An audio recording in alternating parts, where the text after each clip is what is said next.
자, 반갑습니다, 여러분들. 임상심리학 13강 수업을 시작하도록 하겠습니다. 여러분들 오랜만이죠? 자, 이제 저번 시간에 이어서 이번 시간에는 정신분석학에서 얘기했던 컴플렉스 이론 중에서도 욕동의 억제에 대해서 살펴보겠고, 그 다음에 각각의 정신분석 학파의 대표적인 학자인 프로이드, 그 다음에 칼 융, 그리고 애들러가 말했던 컴플렉스 이론들의 요지와 각각의 차이점이 무엇인가에 대해서 이번 시간에 살펴보는 그러한 시간을 갖도록 하겠습니다. 자, 잘 따라오시기 바라면서 일단 인간 욕동에 대해서 한번 살펴보도록 하죠.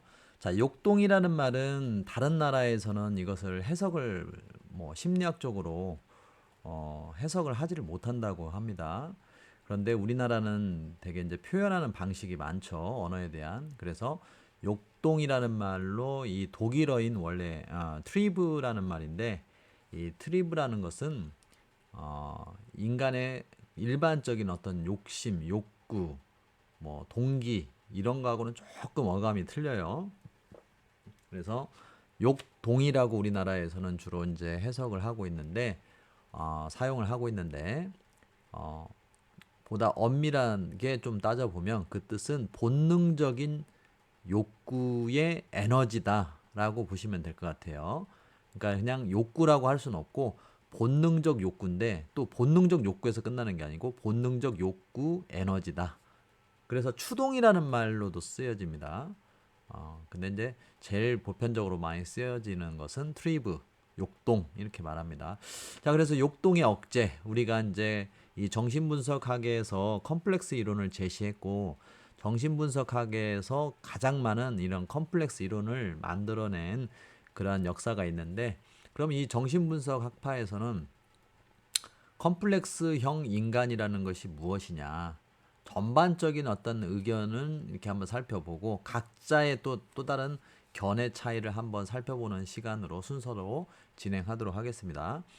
자, 그래서 이제 정신분석학파에서 봤었던 컴플렉스형 인간은 그 자아의 욕동 좌절, 자아의 그 내면의 어떤 행위에 대한 욕구 에너지가 있잖아요. 이제 프로이드는 그것을 주로 이제 리비도나 타나토스로 얘기를 했었죠. 그런데 이제 타나토스는 좀 음의 에너지의 성향이 있으니까 주로 이제 리비도라고 이렇게 얘기하는 것이 조금 더 타당성이 있다고 생각합니다. 그래서 리비도라고 생각을 한다면 그 리비도, 인간 내면의 어떤 성적 에너지 또는 삶의 에너지 이런 거가 너무 이제 어렸을 때 좌절을 경험을 많이 하게 되면 이런 것들이 특정한 감정이나 기억 또는 무의식적인 갈등이 계속 내면에서 쌓여서 응축되어져서 그게 이제 성격 형성이나 행동 양태에 지속적으로 영향을 주면서 컴플렉스형 인간을 만든다. 이런 관점을 갖고 있다라는 거예요. 정신분석에서는. 자, 그래서 이 김창옥 쇼에서 이렇게 지금 이게 이제 유튜브에도 나왔고 매스컴에서도 TVN에서 나왔었는데, 이 여자가 키가 180이라고 그래요. 근데 이제 그 키가 너무 커서 자기는 이게 이제 컴플렉스다 이렇게 얘기를 합니다. 근데 이제 반면에 여기 그 패널로 나왔던 이렇게 그 개그맨들은 오히려 키가 더 작아서 고민이다라는 식으로 이렇게 얘기했는데, 키가 너무 커도 이게 어렸을 때부터 계속 너 키가 너무 크구나 이렇게 계속 들으니까, 우리 속담에 좋은 말도 한두 번이다 이런 말이 있잖아요. 그게 이제 성장기 때 계속 들어오니까 이게 이제 거의 이제 심리적인 위축 상황을 만들어 버린 거죠. 자, 그래서 우리가 컴플렉스라는 것 자체가 꼭 나쁜 것들을 지적당하고 또 계속 나쁜 형태로만 어떤 좌절을 겪어가지고 생긴다라고 생각하시면 안 되고, 아무리 이제 자기가 사회적으로 긍정적인 요인으로 인정받는 요소들이라고 해도 너무 지나치게 그 부분에 대해서 부각을 받는다든지 어떤 그 조명을 받게 되면 그 부분이 오히려 장점임에도 불구하고 컴플렉스를 만드는 그러한 어떤 어, 부정적인 어떤 영향을 끼칠 수도 있다. 이런 것들도 이제 한번 생각해 볼 필요가 있습니다. 뭐 이 남자 같은 경우는 거꾸로 오히려 키가 너무 작아서 뭐 직업도 좋고 뭐 집도 이미 마련했고 뭐 전체적으로 다 모든 게 뭐 여동생이 나와서 이렇게 말을 하더라고요. 다 갖추었는데 연애를 한 번도 못 해봤대요. 30대 지금 뭐 중반이라고 했던가 그랬는데 연애를 한 번도 못 했대요. 그러면서 이제 아무래도 자기가 키 때문에 그런 것 같다라고 이렇게 얘기를 하더라고요. 그러니까 이 사람에게서 컴플렉스는 뭘까요? 키겠죠, 키. 이게 이제 몰라요. 어렸을 때는 뭐 다 작으니까 그렇게 컴플렉스 요인으로 작용하지 않았을 수도 있는데 이제 성인이 돼서 이제 그 부분이 자기한테 너무 크게 와닿는 컴플렉스 요인으로 이렇게 작동이 된 거죠. 자, 그 다음에 이제 뭐 풍자도 우리가 수업 시간에 제가 얘기를 했었죠. 풍자도 보면은 컴플렉스가 있었어요. 뭐냐면 죄책감에 대한 컴플렉스. 뭐 하나는 이제 뭐 엄마를 지키지 못했다라는 죄책감. 그 다음에 이제 뭐 또 하나는 본인이 트랜스젠더가 되어서 아버지가 그 부분을 계속 안타깝게 생각하고 지금도 받아들이지 못하겠다라고 계속 말하는 그 부분. 그러니까 어떻게 보면 아버지에 대한 죄책감도 있고 어머니에 대한 죄책감도 있는 거죠. 특히 이제 어머니에 대한 죄책감이 컸는데 보면 지금도 이렇게 돈을 많이 벌고 성공을 했는데도 불구하고 잠을 4시간 이상 자본 적이 거의 없대요. 본인 기억에. 자, 그런 부분들은 그 어머니가 옛날에 너무 가난해서 곰팡이 난 밥을 먹고 아이들 뭐 아버지가 돈을 안 갖다 줬다고 하죠. 건설 노동자라고 하는데 전국을 돌아다니면서 건설 노동을 하는데 돈을 뭐 갖다 준 기억이 거의 없다라고 하더라고 풍자가. 그래서 이제 뭐 너무나 힘들게 살다 보니까 어머님이 이제 입에 자살을 할 거다라는 말을 입에 달고 살았다고 해요. 그래서 밤마다 어머니 자살하지 못하게 이렇게 옆에서 지키고 잠을 안 자고 막 이렇게 졸면서 이렇게 옆에 있었다고 합니다. 근데 뭐 로보트가 아닌 이상 어느 날은 이제 피곤하겠죠. 그래서 잠이 깜빡 들었는데 하필이면 그날 엄마가 자살했다라고 하죠. 그래서 그날 이후로 자기가 여기 이제 위에 써 있잖아요. 만약 그때 내가 깨어 있었더라면 엄마가 죽었을까 이런 생각에 죄책감이 계속 또 머리에서 떠나지가 않는 거죠. 그래서 지금은 이제 어머님이 돌아가신 지 오래됐잖아요. 뭐 10년이 아니라 뭐한 15년 이상 됐겠죠? 근데도 지금도 잠을 푹 한번 자 보지를 못했다. 뭐 이런 얘기를 하죠. 그런 어떤 내면의 어떤 죄책감이 컴플렉스를 만들고 그 컴플렉스가 자신의 어떤 무의식 세계를 지배하고 있는 상황이기 때문에 그게 이제 뭐 무의식을 넘어서 이제 너무 커져서 의식의 세계까지 넘어온 거죠. 그래서 항상 이렇게 죄책감을 느끼고 살고 있다. 뭐 이런 내용이 있는데 이런 컴플렉스들이 너무 크면 우리 일상생활에 어떨까요? 지장이 있을까요? 없을까요? 그쵸? 컴플렉스라는 것이 전혀 없을 수는 없어요. 모든 사람에게 컴플렉스가 있겠죠? 자, 그런데 컴플렉스가 너무 크면 우리가 정상적인 삶을 살기에 방해를 줄 어떤 간섭작용으로 영향을 줄 수 있는 그 정도가 되면 문제가 되겠죠? 그래서 우리가 이제 뭐 컴플렉스가 뭐 절대 없애야 된다 뭐 그렇게까지 얘기하는 건 아니지만 적절히 컴플렉스가 내 생활에 너무 방해 요인이 되고 지장을 주는 것은 안 되게끔 해야 된다. 그 전에 우리가 어떤 방식으로든 그것을 해결을 해야 된다. 아, 스스로 아니면은 치료를 받고 스스로가 어려우면 전문가를 상담해서 치료할 수 있도록 그렇게 조치를 해야 정상적인 사회생활이 되겠죠.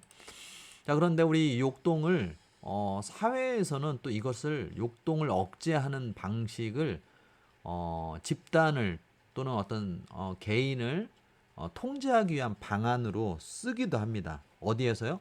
국가나 또는 어떤 종교라든지 어떤 문명 사회라든지 이런 데서 개인을 또는 어떤 그 전체적인 어떤 집단을 통제하기 위해서 개인의 욕동을 억제하는 방식을 많이 채택해 오고 있죠.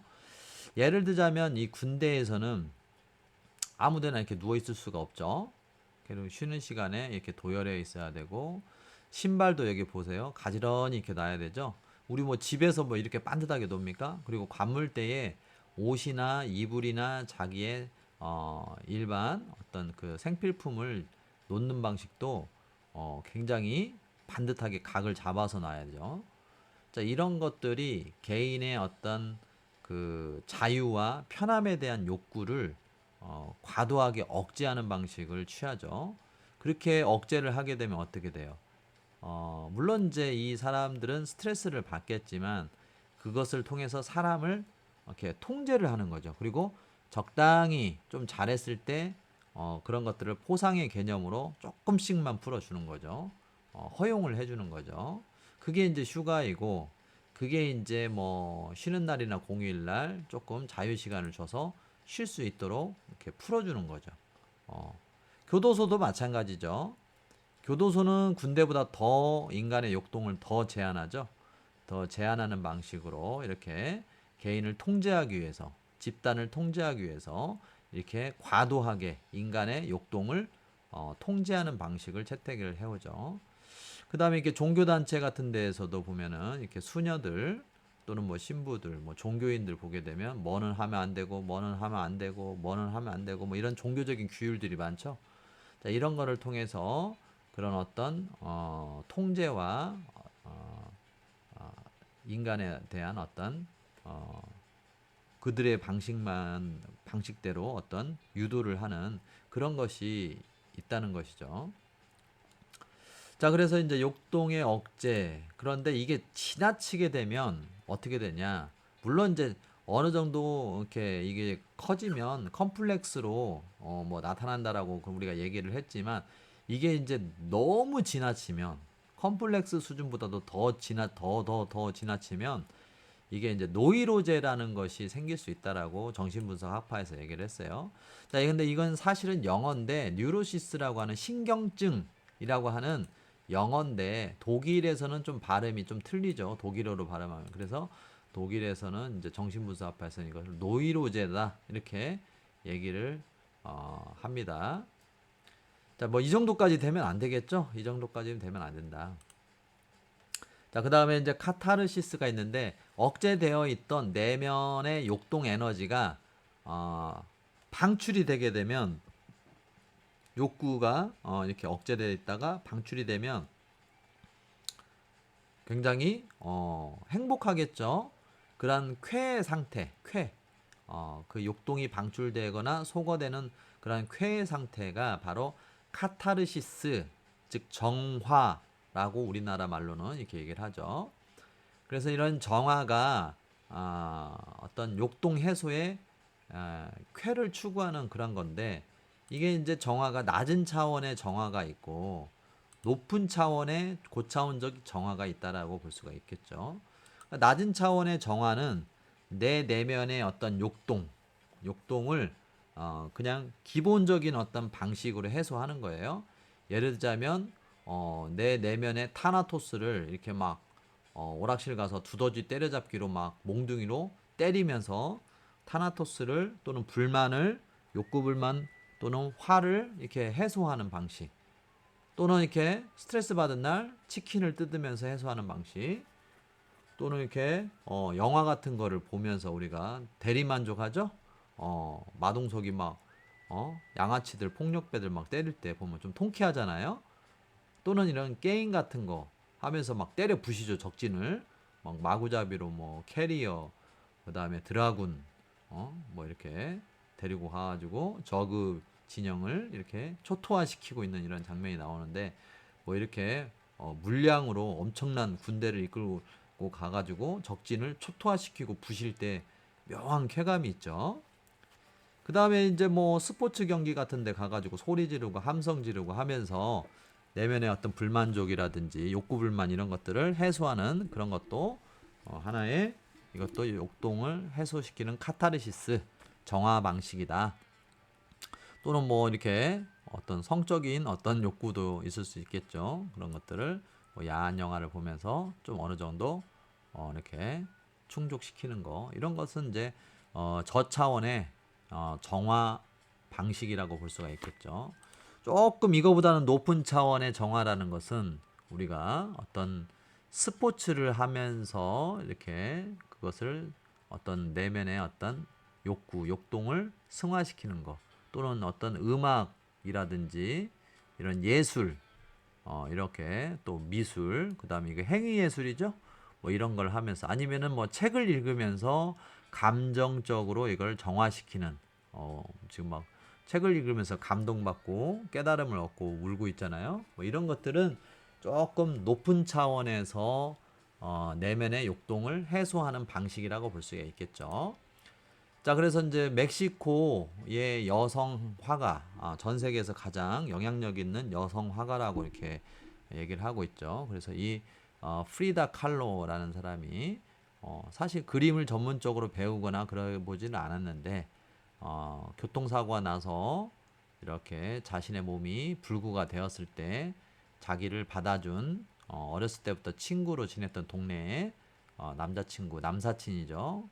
이 남사친과 결혼을 하게 됐는데 이 남자가 결혼을 이렇게 이제 허락을 해준 거죠. 그래서 결혼을 해서 살고 있는데 본인의 언니와 이렇게 바람을 폈죠. 언니와 외도를 하게 돼가지고 이게 지금 언니와 이렇게 심장과 피로 연결되어 있는데 언니가 본인에게 이렇게 상처를 준 그런 존재가 되었죠. 나중에 뭐 신랑도 마찬가지고 그래서 그런 상처받은 자신의 내면들 그 다음에 교통사고가 났을 때 엄청나게 많은 수술을 했는데 그 척추가 부서지고 자기가 여러 몸에서 나타나고 있는 통증들 이런 것들의 자신의 모습을 이렇게 나타낸 그림 뭐 이런 거.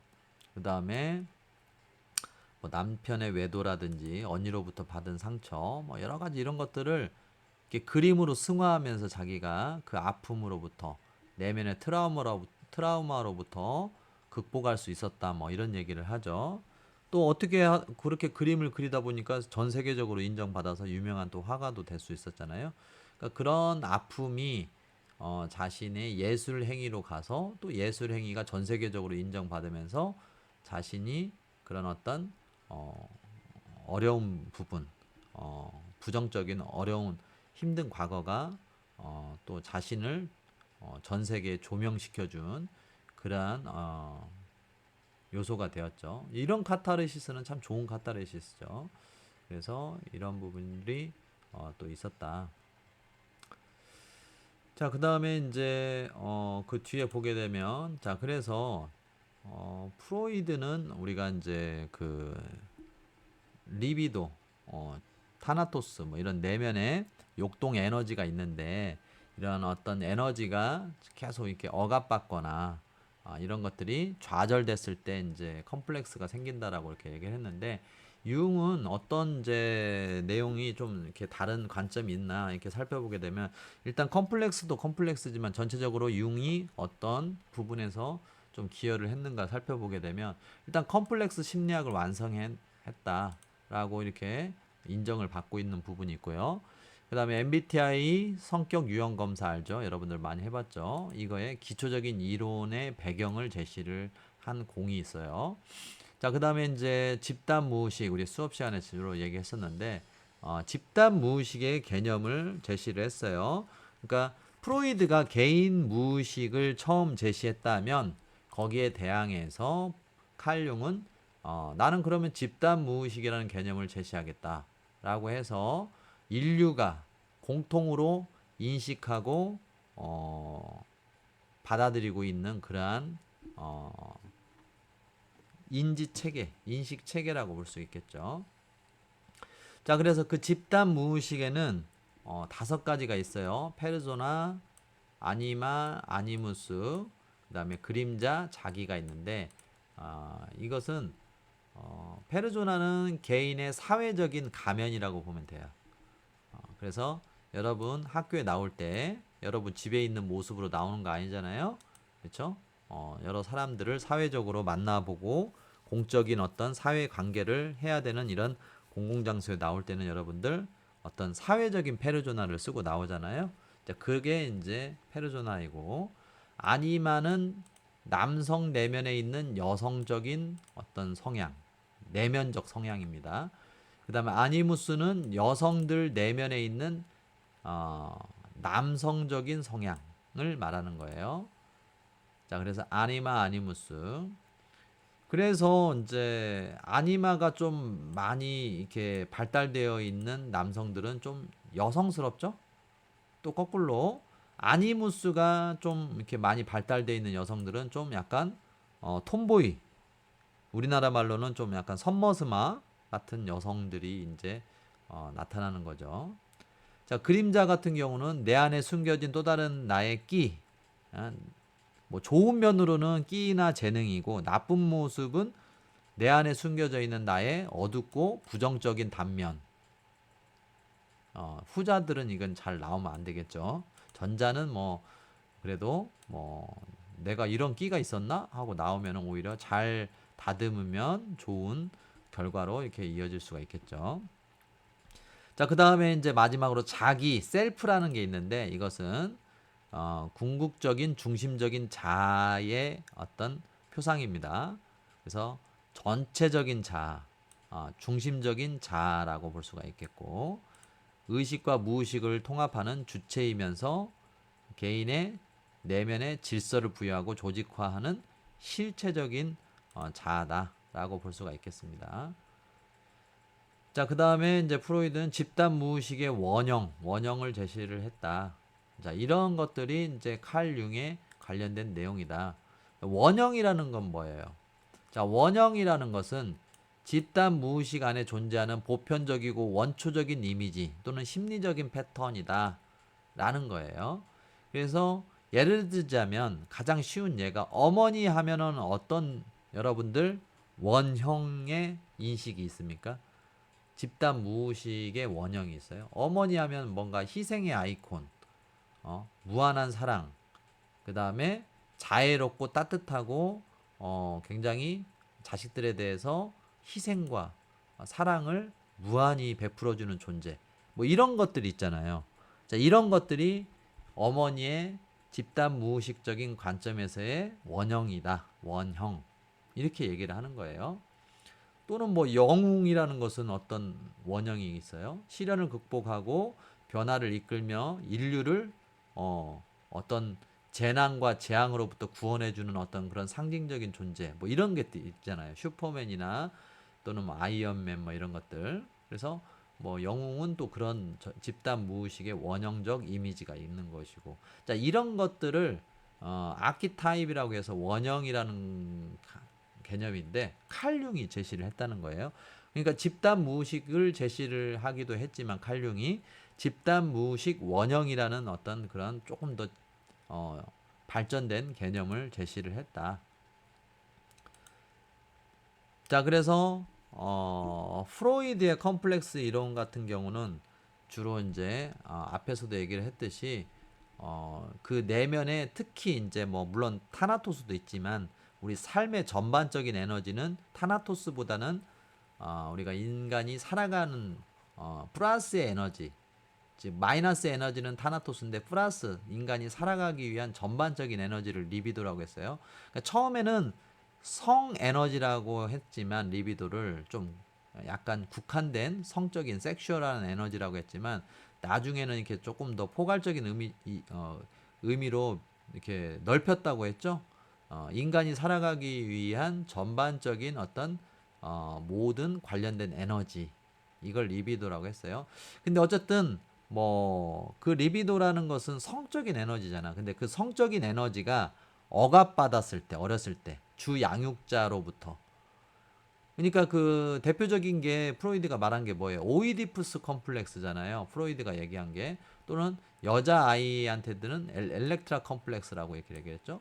그러니까 어쨌든 남자 아이를 중심으로 얘기하면 오이디푸스, 즉 어머니를 이성인 어머니를 이렇게 성적인 애착을 갖게 되고 그 다음에 동성인 아버지를 어때요? 경쟁자로 인식하는 그런 컴플렉스라고 했잖아요. 자, 그러니까 원래 이성애를 엄마에게 느끼는데 그러한 부분이 이제 뭐 어머니 자체가 그것을 억압하고 또는 그것을 이렇게 막 금기시한다든지 하면은 자기의 내면에 있는 욕동이 이게 해소가 안 되는 거잖아요. 엄마에 대한 어떤 그 사랑을 표출을 해야 되는데 그래서 주 양육자인 엄마가 그것을 금기시하거나 아니면 금기까지는 아니지만 아 그러면 안 돼. 엄마한테 그러면 안 돼. 하고 뭐 어떻게 이제 뭐 어떤 방식으로든지 그것을 억압을 하면 그게 이제 컴플렉스가 생긴다라는 거예요. 그리고 그 컴플렉스가 성격 형성에 좀 삐딱한 삐뚤어진 네가티브한 영향을 주게 된다라는 거죠. 또는 엄마가 아니라 반대성인 아빠가 그 아들한테 야, 너 왜 엄마한테 그렇게 하느냐? 엄마는 이성의 존재가 아니야. 엄마는 너를 낳아준 엄마일 뿐이야.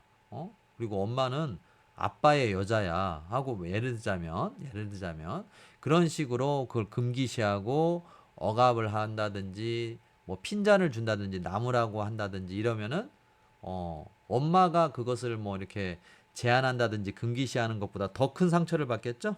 왜? 경쟁자잖아, 아빠는.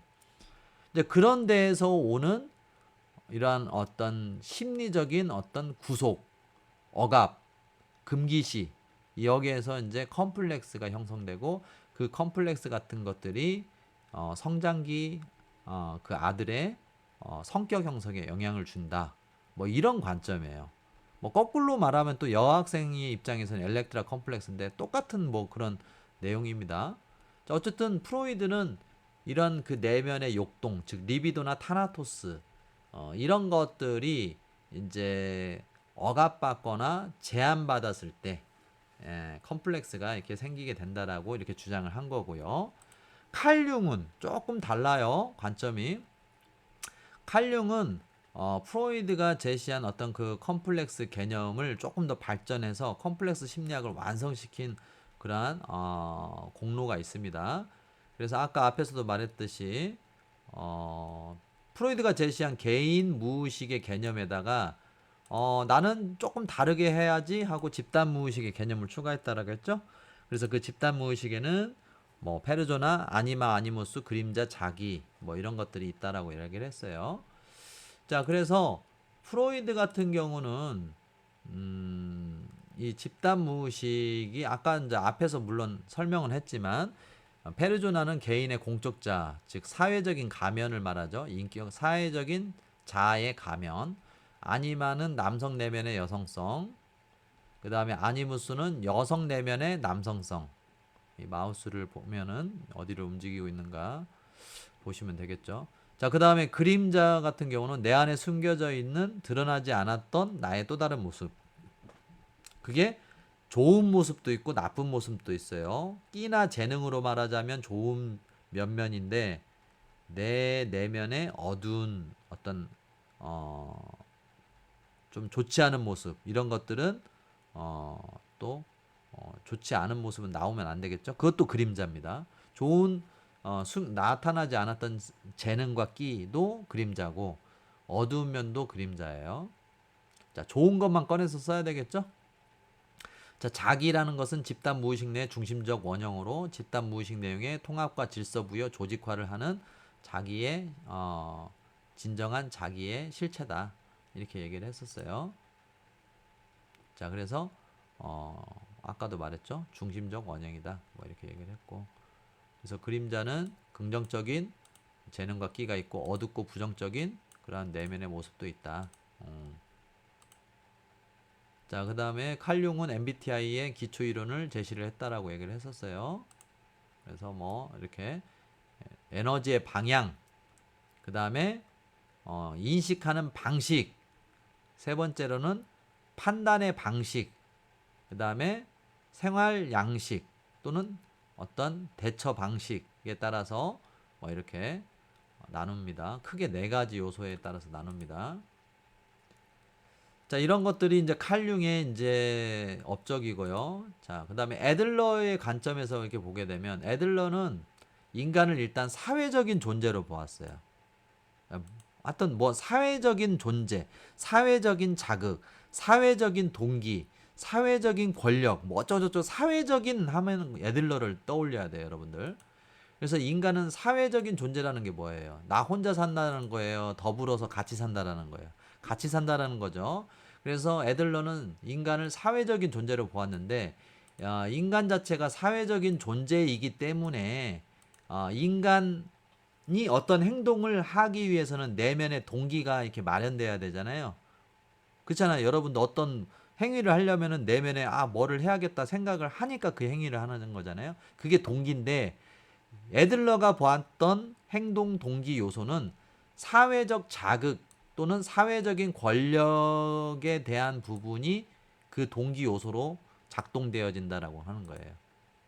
그러니까 예를 들자면 사회적인 권력이나 경제적인 거, 뭐 이런 것이 있다면 그런 것 때문에 움직인다 이거예요. 인간은. 자, 그래서 애들러는 열등감을 극복하기 위한 자아의 노력을 뭐라고 표현을 했냐면 보상이라고 그걸 했어요. 보상이라고 표현을 했어요. 그러니까 내가 키가 작으니까 공부라도 열심히 해야지. 나는 집안이 어려우니까 공부라도 열심히 해서 내가 나중에 여러 사람들 나 보라는 듯이 살아야겠다. 이런 것들이 보상 심리라는 거예요. 보상. 그래서 열등감을 극복하기 위한 자의 노력을 보상이라고 얘기를 했어요.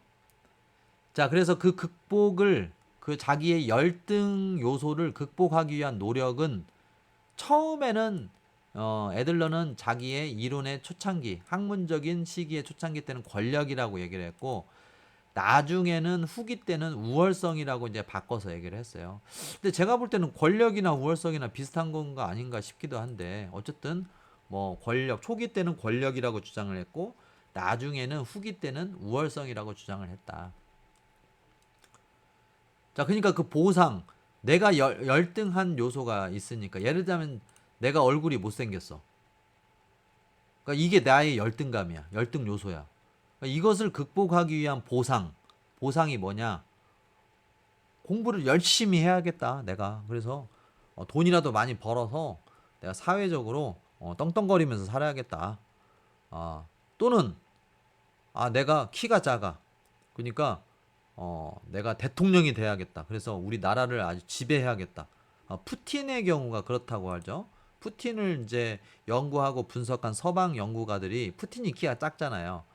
KGB 출신이라고 하는데 러시아 사람 치고는 키가 되게 작죠. 175인가밖에 안 되니까. 근데 푸틴이 그런 열등의식이 있었다는 거예요. 그러니까 이제 국가를 다 장악해서 지금 독재를 하고 있잖아요.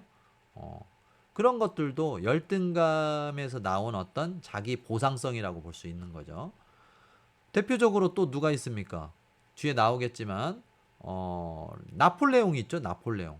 자기가 키가 작으니까 전 세계를 지배하려고 하는 정복 욕구가 강했잖아요. 이런 것들이 자기의 열등 요소를 극복하기 위한 사회적인 노력, 보상의 일환이라고 볼 수 있는 거죠.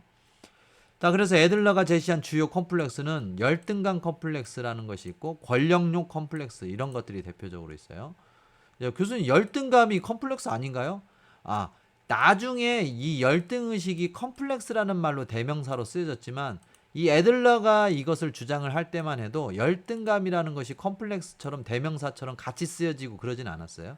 그래서 애들러는 이 시기에 열등감 컴플렉스라는 말을 이렇게 제시를 했어요. 또는 권력용 컴플렉스, 권력에 너무 집착한다 이거죠. 자신의 어떤 부족한 부분을 커버치기 위해서 너무 권력에 집착하는 거, 이런 것들이 이제 컴플렉스, 권력용 컴플렉스죠.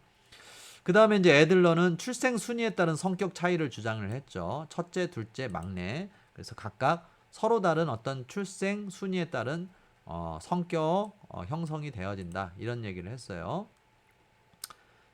자, 그 다음에 현대 심리학에서의 성격 형성이나 성격 발달 이론에 애들러는 상당히 기여한 부분이 큽니다. 그래서 지금 현재 이러한 성격 형성에 또는 성격의 발달 이론에서 대부분 많이 나오는 이론들은 애들러가 제시한 이론들이 많이 나옵니다. 그러면 출생 순위에 따라서 어떤 성격 차이를 주장을 했느냐? 첫째, 높은 기대와 사랑을 받으며 자라면서 성취도와 동기 강화에 긍정적, 그리고 권력과 지위에 민감하다. 첫째는. 그리고 둘째, 출생에 따른 위기감과 폐위의식을 느낄 수가 있고 서운함을 발생할 수도 있지만 어쨌든 첫째는 뭐 높은 기대와 사랑을 받으면서 자라기 때문에 그러한 특성이 있다. 그리고 또 책임감이 강하죠. 장자로서. 둘째는 가장 좋은 출생 순위라고 제시를 했어요. 애들러가. 자, 왜? 첫째에 대한 열등감이 있고 노력형이 될 성향이 크다라고 이렇게 얘기를 했고 우월성에 대한 추구를 가장 많이 한다라고 이렇게 봤기 때문에 그러니까 첫째에 대해서 너무 기대나 사랑을 많이 받지는 않지만 부담감은 적지만 또 첫째에 대해서 계속 자기가 출생 순위를 영원히 따를 수는 없잖아요. 그러니까 노력을 하게 되는 노력형이 된다라는 거예요. 그 첫째를 출생 순위로서는 절대 다시 태어나는 거 외에는 방식이 극복 방식이 없죠. 그러니까 노력을 하면서 인정을 받으려고 하는 그러한 부분이 있기 때문에 둘째를 좋은 어떤 출생 순위라고 봤어요. 애들은 노력형이 된 거니까. 자, 그 다음에 셋째는 막내는 가장 나쁜 출생 서열이다라고 제시를 했어요. 그래서 윗서열에 대한 열등의식이 있고 그래서 우월에 대한 추구는 물론 있긴 있는데 또 막내라고 해서 너무 쉽게 주어지죠. 부모가 그냥 막내니까 예쁘니까 막 주잖아요. 그러다 보니까 노력형이 안 될 확률이 많기 때문에 그렇게 썩 좋은 출생 서열이라고 보지 않았어요. 그래서 둘째를 가장 좋은 서열로 본 것은 노력을 하기 때문에 그렇고 셋째를 가장 출생 서열이 안 좋다라고 얘기한 것은 노력을 하지 않기 때문에 그렇다라는 얘기를 한 거예요. 애들러가. 그 다음에 이제 셋째 같은 경우는 굉장히 가족과 동떨어진 곳에서 자신의 정체성을 찾고자 하는 그러한 특성이 생길 수 있다라고 얘기를 한 거예요. 그래서 의사 집안에서 뭐 이렇게 엉뚱깽뚱한 뭐 DJ가 나오거나 의사 집안에서 교육자 집안에서 공직자 집안에서 갑자기 무슨 브레이크 댄서 춤추는 사람이 나온다든지 아니면 개그맨이 나온다든지 코미디언 뭐 이런 식으로 굉장히 독특한 그러한 어떤 성향이 이렇게 정체성이 나올 수가 있다라고 얘기를 했어요.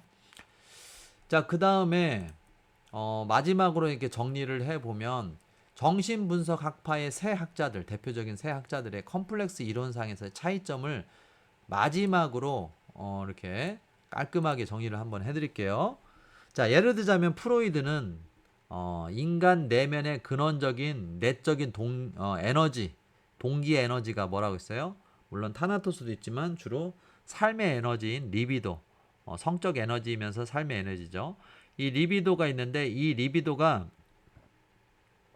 적절하게 잘 발산되어지고 해소되어져야 건강한 성장 과정을 거칠 수 있다라고 보았는데 예를 들어서 아들은 주 양육자 중에서 이성인 엄마에게 성적인 애착을 느끼게 되고 동성 부모인 아버지에게는 경쟁 의식을 느끼게 되는 갈등을 느끼게 되는데 이게 바로 이제 오이디푸스 컴플렉스죠. 그런데 이러한 과정에서 자신의 욕동을 충분히 잘 이렇게 발산을 해야 되는데 엄마한테 그러면 안 되지. 엄마한테 너 이렇게 왜 그렇게 뭐 이렇게 그런 행위를 하냐. 이렇게 자꾸 이제 제지를 받거나 금기시를 이제 받거나 아니면 억압을 받거나 또는 너무 엄격한 훈육을 받으면서 자라면 그 자기가 발산하고자 하는 리비도가 억제되잖아요. 그러면 그 억제되는 것이 너무 자주 되면 이게 무의식적인 갈등 요소로 작용하면서 컴플렉스형 인간이 만들어질 수 있다라는 거예요. 그러면서 그게 성장 과정에서 삐뚤어진 성격 또는 어떤 좋지 않은 성격 형성에 영향을 미칠 수 있다라고 본 게 프로이드의 관점입니다. 컴플렉스에 대한 관점. 칼융은 집단 무의식이라는 개념을 제시를 했다고 했었죠. 자, 그래서 집단 무의식의 원형이라는 걸 제시를 했잖아요. 원형. 그러니까 집단 무의식의 원형과 나의 어머니가 모습이 너무 괴리가 심하면 거기서 컴플렉스를 느낄 수 있단 말이에요. 예를 들자면 집단 무의식적인 원형에 따르면 어머니는 어떤 이미지가 있어요. 집단 무의식의 원형의 이미지. 즉 여기 지금 제가 마우스로 하이라이트 한 것처럼 희생, 자식에 대한 무한한 사랑, 따뜻하며 자애로움, 뭐 이런 것들이 우리 집단 무의식의 어떤 어머니에 대한 인식이잖아요. 근데 우리 엄마는 좀 냉정해. 우리 엄마는 좀 약간 이기적이야. 자기중심적이야. 그리고 자식에 대해서 무한한 희생을 막 이렇게 하지는 않는 것 같아. 그러면 좀 우리가 알고 있는 집단 무의식의 어머니에 대한 개념하고 괴리가 있잖아요. 우리 어머니는, 나의 엄마는. 이런 데에서 컴플렉스가 만들어질 수 있다라고 본 것이 칼융의 관점이라는 거죠. 자, 이 외에도 칼융은 페르조나 컴플렉스도 얘기를 했는데, 쉽게 말하면 페르조나는 사회적인 가면이잖아요. 나의 가짜 모습. 근데 이 사회적인 가면과 진짜 나의 모습이 괴리가 크면 여기에서도 컴플렉스가 나올 수 있다라는 거예요. 예를 들자면 뭐 목사님이 있다고 봅시다. 목사님이 있는데 우리가 이제 집단 무의식의 원형적인 목사에 대한 인식이 있잖아. 뭐 그게 꼭 아니더라도 페르소나니까 페르소나의 관점에서 본다면 사회적인 인식도에서의 목사의 모습이 있잖아. 요구하는. 근데 내가 뭐 그렇게 만약에 목사라고 한다면 내가 그렇게 완벽한 사람은 아니잖아. 그렇잖아. 그 목사도 인간인데. 그래서 교인들 앞에서 매번 착하고 선한 척 하면서 살아가야 돼. 목사니까. 그러면 그 사람은, 그 목사는 직분과 그 직분의 상황에 매번 맞추다 보니까 정작 자신의 감정이나 욕구는 발산될 수 있어요, 없어요? 없잖아. 그리고 그런 것들은 계속 억압되면서 금기시 되어져 가지고 그게 쌓이고 쌓이다 보면 그 결과가 컴플렉스를 만들어낸다 이 말이죠. 페르조나 컴플렉스. 즉 내면의 공허함과 감정적인 고갈, 또 이중 인격자 같이 자기가 느껴지는 자괴감, 이런 것들이 발생될 수 있는 페르조나 컴플렉스가 만들어질 수 있다는 거예요. 자, 이런 것들을 제시한 사람이 칼융이고, 마지막으로 애들러는 사회적 존재로 인간을 보았기 때문에 인간은 어릴 적에 누구나 열등 요소를 지니고 있다라고 제시를 또 했었어요. 애들러는.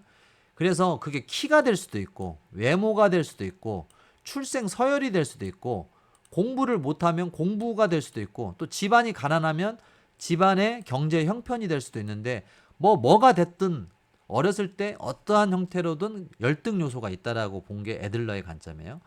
그래서 인간은 그 열등 요소를 극복하기 위한 노력, 그걸 보상이라고 얘기를 했어요. 그 열등 요소를 극복하기 위한 노력을 보상이라고 했는데 그 보상이 바로 이제 권력에 대한 추구나 사회적 우월성에 대한 추구로 이어진다라고 봤어요. 그 보상이. 자, 즉 키가 작다고 느낀 아이는 그 키가 작음에 대한 보상을 위해서 권력을 추구한다라는 거예요. 내가 키는 작지만 내가 권력을 잡아서 세상을 지배하겠다. 그게 대표적으로 아까도 얘기했던 나폴레옹입니다. 또는 내가 집안이 가난해. 이게 내게 열등 요소야. 그런데 이 열등 요소를 극복하기 위한 보상의 일환으로 이 아이는 뭐를 추구할 수 있어요? 열심히 공부해서 자기가 부자가 되려고 하는 노력. 이런 것들이 어떤 그 보상으로 작용하려고 하는 그런 것들이 될 수 있는데, 이러한 보상작용이 너무 지나칠 때, 이 보상 욕구가 너무 지나치면, 적당히 이게 발산되면은 성장하고 발전하니까 좋긴 하죠. 근데 너무 지나치면 그게 컴플렉스가 될 수 있다라고 애들러는 주장을 했어요. 무슨 말인가 알겠죠? 그게 바로 컴플렉스다라고 주장을 했고, 그 컴플렉스가 바로 열등감 컴플렉스, 권력용 컴플렉스라고 애들러는 얘기를 했습니다. 자, 오늘 여기까지 강의를 마치도록 하고, 조금 길었는데 여러분들 그 부분들 좀 긴 부분을 잘 따라오시고 확인하셔서 마무리를 잘 지으실 수 있길 바랍니다. 자, 수고하셨습니다. 감사합니다.